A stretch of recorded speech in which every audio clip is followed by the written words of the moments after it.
안녕하세요. 이보람 변호사입니다. 오늘은 이제 부재중 전화와 관련돼 가지고 대법원 판례 하나 소개해 드리도록 하겠습니다. 사실 요새 스토킹 피해 사가 되게 많이 증가하고 있어요. 저도 이제 주변에서도 이런 친구들도 있고, 그리고 이걸 되게 힘들어하는 경우를 이제 자주 봤습니다.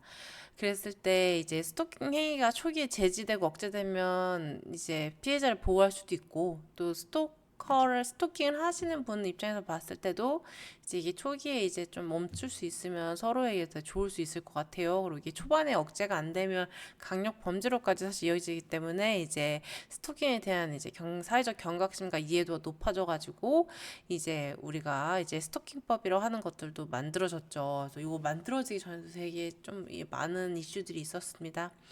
그랬을 때 이제 피고인 이제 그 피고인 그러니까 한마디로 스토커라고 칭해지는 분이 전화를 걸었는데 이제 피해자 전화를 받지 않았어요. 부재중이 찍혀 있죠. 그러면 그렇게 부재중이 찍힌 것도 스토킹 행위가 될 수 있느냐라는 부분으로 이제 고등법원과 대법원 판례가 나뉩니다.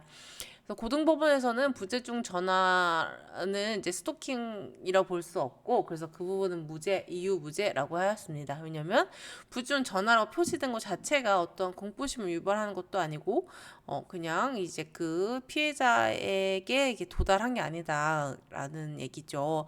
근데 이제 대법원에서 이제 그걸 돌려보냈어요. 그래서 그렇게 벨소리가 울리는 거나 부재중 전화 끊겨 있는 것 자체로 이제 상대방이 불안감을 느낄 수 있다. 그래서 실제 전화 통화를 한 거랑 상관없이 이건 스토킹 행위에 해당한다라고 해요. 이게 정보통신망법이랑 좀 입장이 또 다른 거긴 한데 두 개의 법이 이제 다른 좀 목적이 있기 때문에 그럴 수 있겠죠. 그래서 이제 스토킹 처벌법상 스토킹 범죄가 뭔지, 스토킹 행위가 뭔지, 스토킹 행위 유형이 뭔지 이 세 가지를 이제 한번 살펴볼게요.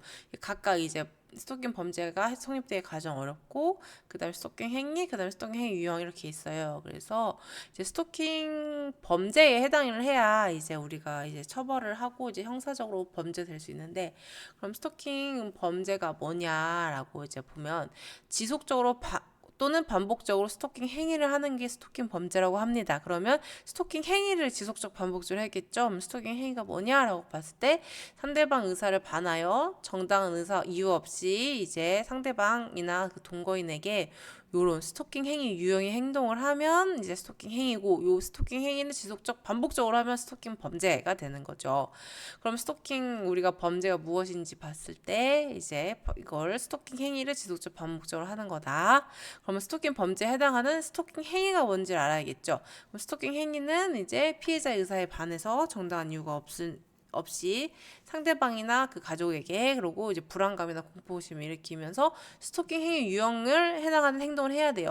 그럼 스토킹 행위 유형 5가지는 이제 접근하거나 따라다니거나 지루를 막는 거, 아니면 일상적인 생활 장소 또는 그 부근에서 기다리거나 지켜보는 거, 그리고 정보통신망법 이용해서 물건이나 글이나 말을 도달하게 하는 거, 그리고 또 직접 또는 제3자를 통해서 물건이 그 사람한테 도달하게 하거나 주거에 도달하게 하는 거, 그리고 이제 주거나 그 근처에 있는 물건을 훼손하는 것들이 스토킹 행위 유형이라고 해요. 그래서 이 5가지 행동하는 행위를 이제 불안감과 공포를 일으키고 상대방이나 그 가족한테 정당한 이유 없이 피해자 의사에 반해서 하면 스토킹 행위고, 이거를 지속적 반복적으로 하면 스토킹 범죄가 돼서 처벌을 받을 수 있는 거죠.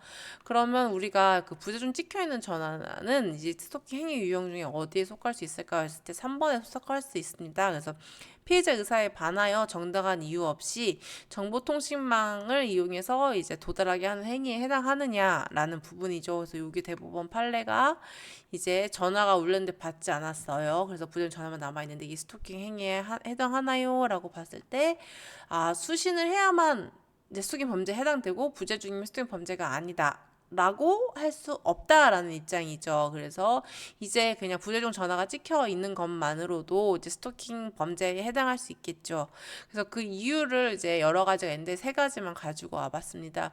부재중 찍혀 있어요. 스토킹에 부재중 전화가 찍혀 있으면 이제 불안감과 공포심을 일으킬 수 있겠죠. 그래서 스토킹 행위가 반복되고 이제 그럴수록 오히려 전화를 안 받을 수 있기 때문에 이걸 안 받았다는 이유만으로 스토킹이 안 된다는 거는 이제 말이 안 된다라는 입장이고요. 그리고 게다가 이제 피고인이 전화를 걸어서 이제 휴대전화 벨소리를 울리게 하거나 부재중 전화 문구가 표시되게 하였음에도 이제 피해자 수신하지 않았다는 것만으로 어차피 피고인은 한 거죠. 전화를 받기만 했으면 되는 거니까. 근데 그 피해자가 받지 않았다는 것만으로도 스토킹이 아니라는 거는 우연한 사정인 거죠. 피고인, 그니까 스토커 입장에서는. 그러면 이제 그런 걸로 이제 처벌 여부가 좌우되면 처벌 범위가 너무 축소되겠죠. 그리고 이용한다. 그래서 그 정보통신망을 이용한다라고 하는데 이용하는 거는 대상을 필요에 따라 쓰는 거고, 이제 음향을 시키지 못했다 하더라도 그 시킬 목적으로 정보통신망을 사용한 거고, 부재중이 찍힌 것도 어떻게 보면 이용을 하는 그걸로 볼 수 있죠. 그래서 이제 부재중 전화가 스토킹 행위인가라고 물어봤을 때 이거를 이제 다른 요건으로도 구비를 해야겠지만 수신하지 않았다는 이유만으로 스토킹 혜택에 배제되지 않는다라는 거 이제 소개해드리면서 오늘 영상 여기서 마무리하겠습니다. 감사합니다.